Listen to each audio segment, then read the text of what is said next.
we're going to talk about the difference between written and spoken language. So there's different purpose. Normally, written language is more formal and should be used when writing a report, doing homework, or writing a letter. So you want to think of a very broad audience. Whereas spoken is usually more casual because you know the person.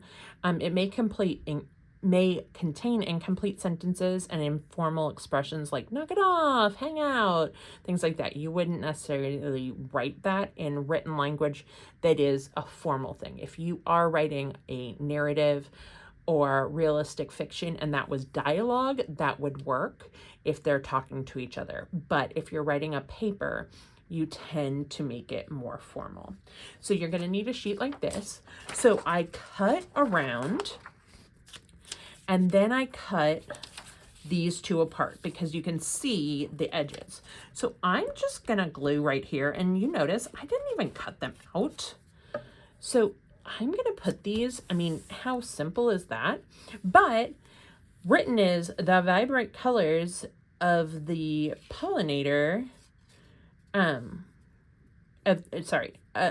the vibrant colors of the flower attracted pollinators such as bees and butterflies. This one I am going to want to cut apart because I want to put whichever one matches up to that, and how would we possibly speak it rather than writing it so that you can compare the two.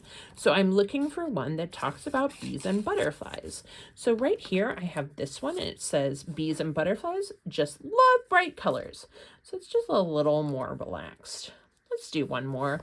So the police officers searched the area looking for the suspect who vandalized the school. So I'm going to look for something about cops or police officers, and here cops is another word. Of course, it's less formal. So this is the cops looked everywhere for the creep who totally trashed the school. So you can see that there's a major difference in the written versus spoken.